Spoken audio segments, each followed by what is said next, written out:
Good morning students. आपकी पाठ्य पुस्तक हिस्ट्री का लेसन नंबर 7 हम स्टार्ट कर चुके हैं। इसका आगे का पार्ट देखते हैं कि किस प्रकार एक वनराज अपनी समस्या लेने के लिए कि उसको विस्थापित कर दिया गया है, शहर की ओर रुख करता है। आगे क्या होता है?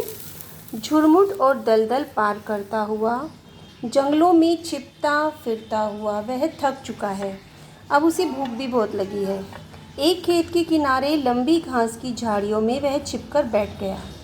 पकड़ने के लिए लोग ढूंढ रहे हैं। अचानक वनराज की नज़र एक हट्टे कट्टे इंसान पर पड़ती है।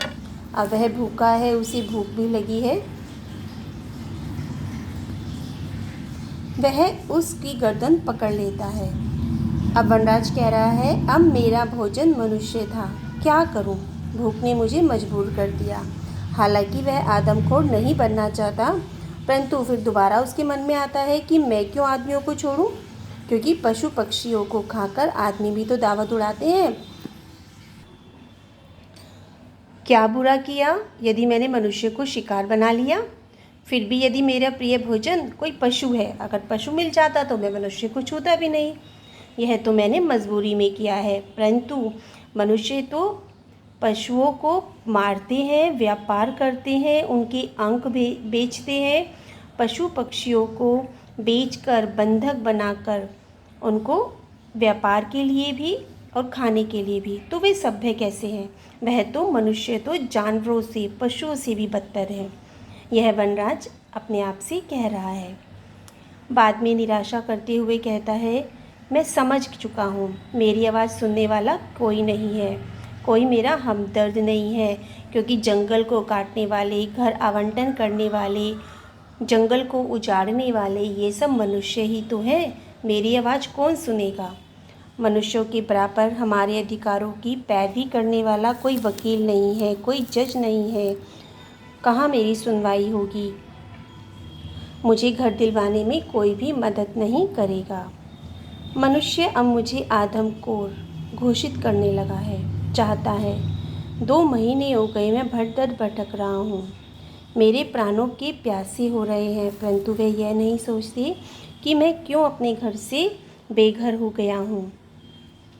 मुझे बचाओ की आवाज़ मैं बहुत लगा चुका हूँ। अब मैं अपनी जान की भीख नहीं मांगूंगा।